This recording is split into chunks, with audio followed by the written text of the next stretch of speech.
Hello everyone, hope you're doing well. Today, War Thunder has released its update trailer, and this update is going to be called Groundbreaking, and you'll see why when we get into it. It seems like in general they are adding a lot of terrain deformation when it comes to the updates, not just from stuff like scoops, but also from stuff such as bombs. So what we're going to do is I'm going to play the trailer, we can have a look at it, and then we're going to take it apart piece by piece and have a look at the different areas. One thing to mention is I'm going to be changing the audio in the video, so if you want to see the original, I'll leave a link in the description, and the reason for this is because of copyright reasons. So simple as that. We'll do the breakdown afterwards, and I will see you after the trailer.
So analysing the video, there's actually a ton of really cool stuff in it. The problem with the last trailer, even though it looked really nice, or teaser I should say, there was only really like 3 vehicles in it. Where this one, there is a ton of other stuff, plus what looks like a new map, obviously a ton of different mechanics as well. Opening up with that new map, what we see here is a desert region, but a lot of civilization. This looks like an urban area in a desert scenario. We haven't really seen this in War Thunder before. Normally the desert maps are much more like open plain, I think it's fair to say. Stuff like Tunisia and Sinai, Sands of Sinai as well. All of them are pretty much more desert than they are civilization, even though you have the small town on one of them in Tunisia. This one looks like a city map plonked into a desert condition.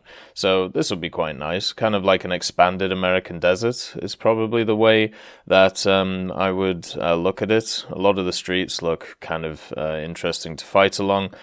Generally, when it comes to Spaceport, which is the map which I suppose is kind of like this, I haven't actually seen it at all while playing War Thunder. I didn't even, like, I know it was added, but I don't know if people are just disliking it or they're just liking a bunch of other maps. I haven't seen it once. I've only seen Breslau twice since the new updates. It might just be because we have so many maps when it comes to War Thunder now. But the map itself looks kind of interesting. Obviously, it's set on the eastern side of things. You got a recon Canberra looking for stuff, nothing different there. The voice acting in this trailer is actually really good. It would be really nice at some point if instead of just having voice acting in the trailers, we actually get some voice acting in the game for the British. If I have to hear one more time load Sabo or load HEP on my British tankers, I'm gonna tweak. Like, it's very annoying when it comes to the fact that you look at these trailers, you hear the voice acting, and you just kind of sat there like, why am I hearing the Americans in my tanks? You know, if you can put as much effort into these as you do, why can we not have effort towards those things as well? So hopefully that happens at some point. Obviously, we see Centurion Aviaries. These are already in game. The premium vehicle, pretty unique actually, because they can repair other vehicles, even though they're not a light tank. You know, they have that whole recovery thing. And then we get, of course, the ground-breaking shot. The fact that now you can actually deform the terrain. You'll be able to move it around with scoops and maybe even other things. So you can create artificial areas to defend against. Now, War Thunder generally it has a focus on mobility and has a focus on being able to move around with firepower, but that doesn't mean the defensive nature isn't something that could also be sorted in the game. We get some more shots of the new map, I believe, and then obviously the Centurion Mark 10s coming up, using the cover and basically getting an ambush off in the dunes against a bunch of the enemy Soviet tanks. So what's interesting about this one is obviously all the effects and stuff look pretty much the same. This effect here actually of the Shilka dying doesn't really look very nice, does it? But, you know, this is what it is in the game right now. It doesn't really fit in a cinematic scenario. The gunshots look really nice, though, but none of that has changed at all. Now, the interesting bit of this is after the Centurions fire, the T-62s fire back, probably with APF SDS, and you can see that the terrain actually blocks the shots. So the terrain is not just there for show, it is actually doing something. It is stopping, you know, the shells. And this is where it gets kind of interesting when it comes to this stuff. The question is it going to be a scenario where, the shots themselves, is the dunes going to have a certain like penetration factor to them, or is it just going to stop everything that hits it, right? Because that's obviously going to be quite important when it comes to these things. Is it going to be one of those things where it can just stop everything that is fired at it, or maybe can you penetrate through it with certain things? Is it going to have like a sandbag effect? Is it just going to reduce the amount of penetration? Like, how much of an effect is it going to have? And the only time we're going to be able to do that is from, you know, the dev server stuff and testing it, basically. Then we have Buccaneers coming in, obviously already in the game as well. And then we get this. So, craters. Craters are beautiful and they look really nice, but also a little bit worrying. So hopefully this doesn't affect urbanized areas. That's why they're kind of showing it in this desert area. Because if this affects urbanized areas, there are certain maps in the game which are going to be hell to be able to play. Also, at the same time, I wouldn't be surprised if this works like it does in Enlisted.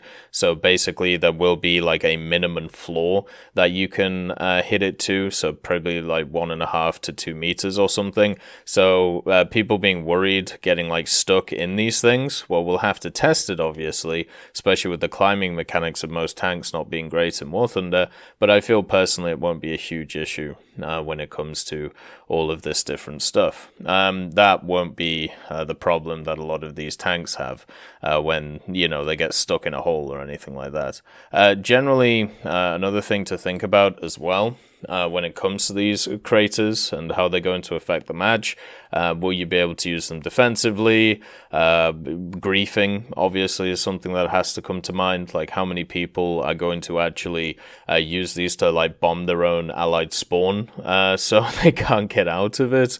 Are you going to be able to make trenches inside of them? That's something to think about.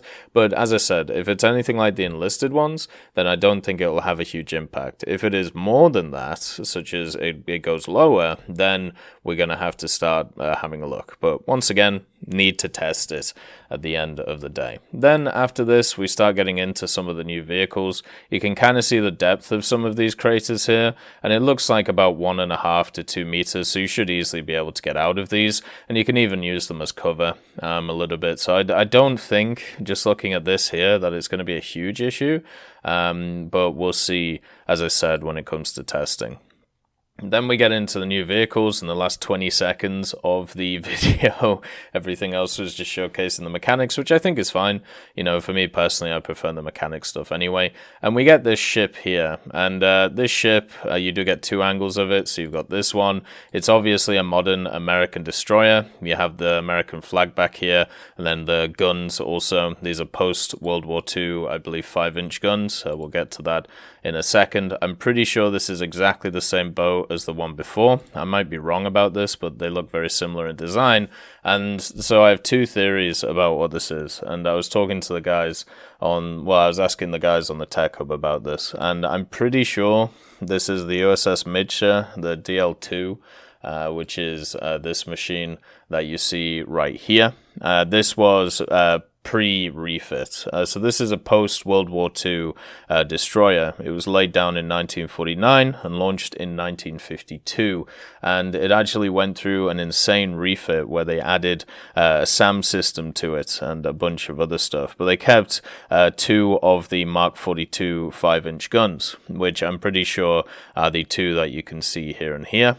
Whereas the 2 that you can see here and here, and then these were the ones which got modified. So this one here got changed into a SAM turret, and then this one here got changed into some other stuff. So I think it's this machine. To me, it looks the closest because you obviously have the guns here, but the problem is these guns look a lot smaller than this turret here. So it might not be this, but this is probably the closest I've personally seen. You also have the USS Edson. Now, the USS Edson is once again a post-World War II destroyer for the United States. This is actually a Forrest Sherman class destroyer, and it was laid down in 1956 and launched in 1958. This has 3 5-inch guns on it, single mounts, and then 4 3-inch guns in dual mounts. So I think this, to me, is much more plausible than the other one by base of armament. But the reason why I'm not sure it's this one is because of the overall shape is not exactly the same. But these look to me like these smaller guns that I was talking about, and then obviously the single guns at the front. You can see the matchup here. So it's obviously, like, just looking at it and looking at the guns, looking at the flag, looking at the design, this is a post-World War II US destroyer. Now, I just don't know which one it is. I'm not as versed in naval combat as I am in other areas of combat, I suppose. But yeah, it's definitely one of them. It's obviously got the 5 inches on it, and it's obviously got some pretty nasty AA guns as well, plus obviously the launcher on the front with the rockets, which will be fun to use. When it comes to this machine here, so there's been some debate around this. I'm pretty sure this is a Dardo. It's just another Dardo, whether it's a pre or post of the one that we already have. Could easily be a prototype version, could easily be a modified version. So it would just be an addition on top of what we already have in the Italian tree, which would be really nice to see. You know, the Dardo is a very fun vehicle. It would be kind of weird to put it in a teaser since, you know, we already have another, we already have a Dardo. But then again, you know, I'm not in control of these things. But yeah, the leading theory is that this is a Dardo, and I'm completely fine with that. I'm pretty sure it is. The other theory, which would be a lot more interesting, in my opinion, would actually be this thing. This is the Stormer 30. Now, the Stormer 30 is an interesting vehicle because it is basically a 1990s vehicle which is based off the Stormer chassis. And what they did is they decided to stick what is something very similar to the Dardo turret on it. They gave it the 30mm, the Bushmaster 2. They gave it access to tow missiles. They gave it like an aluminium set of armor around it. and also gave it a decently sized engine, a 5.88 litre 6-cylinder 6B275, which was given by Cummins. This was very much Americanized, I think is the way to put it, with the aluminium armor, with the American engine, with the American gun, with the tow missiles, which were supplied by an American company. So yeah, this was designed to upgrade the Stormer chassis into a light tank idea, and with the twin tows on it, and then with the 30mm, which would be kind of pretty fun. The actual turret itself is the Hit Fist turret. This was supplied by Otto Melara, and it is similar, if not the same, to the one that you see on the Dado, which is why they look very similar. But yeah, I'm pretty sure this is a Dado. But it would be really fun to see this thing. Maybe at some point we will see it, but at least right now, I don't think that's the case. Then we have, after this, obviously the Ju-88, and this. So this is really interesting. This is a look back at, obviously, this, but instead on the T-72 1989, which is the 10-0 T-72B that's in the game. This is just showing its actual, maneuverability and stuff, and what it's going to be able to do. And what was actually pretty cool is I got hit up on Discord by Vichy, or Vichy, and he actually linked me to a video here, which is basically the T-72 tank, and I'll leave a link in the description to this. But you can see this is how it actually worked in real life. This is an earlier T-72. This is a 1981 variant. But you can see that you unscrew it, and then you bring it down, and then obviously what it does is it digs into the earth and creates a roll, and then you put the roll in front of the tank. It keeps getting bigger and bigger and bigger, and so on. So there you go. I think that's actually super cool that we have this, and the amount of stress that piece of metal must be going over is absolutely nuts. But you can see there, it creates a little bit of a divot, so you can use it defensively. So even though this is on an earlier version of the T-72, it's the same idea. Just spike into the ground, dig up the earth, and then sit in front of you. What will be interesting is what terrain you can actually use the scoop on, and how many vehicles are going to get it. Right now, we have the T-72B 1989, and then Centurion Avery. But there are many other vehicles in the game that could easily have bulldozers added to them, or some kind of mechanic added to them. Another thing is, will it be a modification? That's another thing to think about when it comes to this stuff as well. And then after that, well, we just have a quick picture of the Abrams, and there's nothing different about this Abrams. I don't see anything new on it. I think this is just a standard Abrams already from the game. And then we get the Wiesels. And the Wiesels are something I have been looking forward to for a long time.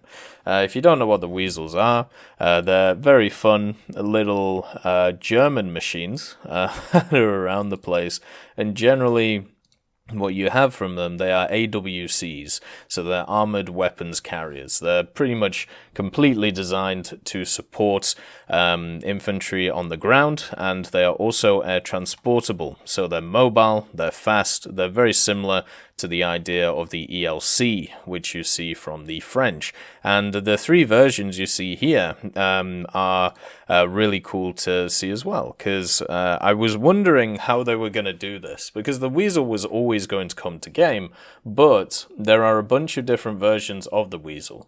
So you have this one, which has obviously the autocannon. You have the ATGM launcher version, and then you don't have that one. You have this one, which is the AA version. And I always wondered, are they going to do it in a way where they're going to split the vehicles, or are they going to do it where it's all the same vehicle, they just have different variants on them? So basically, you could add different modifications depending on what you wanted to do. So basically, when it comes to the Wiesels in service, you've got the standard one, which has access to nothing. It's a recon variant, so that's obviously not one we're going to see in game. You have the ATM tow version of the Wiesel. This is just one which has access to tow missiles, so this would be the one that you see right here. Then you have the fire support version, which is the one with the 20mm Rheinmetall MK20. You'll be used to this gun because it's the one that you find on the Leopard 2K. It's just obviously on the Wiesel this time. And also, I believe it's... no, I'm not going to say that because I'm not sure. And then you have a bunch of other versions of the Wiesel where they mounted different types of missiles. So not just the tow missile, but they also mounted the hot missile on it as well. And then they had the BTM 208, which is the one which is fitted with the SAMs that you can see here. So this is the AA version of the Wiesel. You also have the Wiesel 2, which could be about, and the Wiesel 2 is the picture that you see here, and I don't think this is the Wiesel 2, I think this is just the Wiesel 1, so that is something that we could have a look going forward into the game as well, but the one on the right is just like the standard AA version of the Wiesel 1. The Wiesel 2 is an upgraded version of the Wiesel, which improves it in pretty much every way, and we'll talk about it when or if it is announced. And then as a nice little tidbit on the end of the trailer, what you actually have is the South African vehicle. So if you don't know what this thing is, it's actually one we talked about when it came to the South African ground tech tree. We mentioned it a few times when we were doing the videos on it, and also there is a really good article on it, which is actually written by Devblog Venter. So if you want to have a look at it, I'm going to leave links in the description to all of this stuff just to give you a look in. But this is basically what the vehicle is. It's an AA vehicle. There's even pictures of it where it shot down a MiG-23 of all things with this vehicle, and it was used extensively by the South Africans. Just to give you a little excerpt from the article itself, the Ystervark takes its Afrikaans name from the South African or Cape porcupine, the world's largest porcupines, and an animal with a strong body and protected by an impressive array of spines to defend itself against predators. A vehicle named for this animal should embody those characteristics. And this was a 1980s vehicle, by the way. And what they wanted to do was mount the GAIC-01 20mm anti-aircraft gun to a truck to have a mobile AA which is around. The vehicle itself is also prevalent in the Wargame Red Dragon DLC that just got announced. So what you're looking from this thing is not something which is really going to be that defense orientated. It should be quite mobile, and it also should have access to a pretty rapid fire gun. The main thing to look forward to in this thing is, even though it's 7.7 tons, it has access to a 124 horsepower engine, giving it a 20 horsepower per ton. This thing should motor around at 85 kilometers an hour on the road, but only 30 off the road, which will be a little bit of an issue. But the 20mm will be very fun to use, and unfortunately the armor will not hold up. But that's pretty much all that's in this trailer. A lot more than last time, and a lot more interesting stuff. As I said, if you want more information, I've left some links in the description, so check it out. And as always, I hope you have a wonderful day, and I'll see you next time. I'd just like to thank Professor X 1718, Orange Tail, Sakoshi Tiger, BRFC 15, Teddy, John Ryman, Universe A, Eugens Terry, Ambrosius McClellan, Daniel Stanton, Martinez, B. Young, and then Kyle Kin, Barine, Lafouche, and also Samuel Slick for supporting the channel.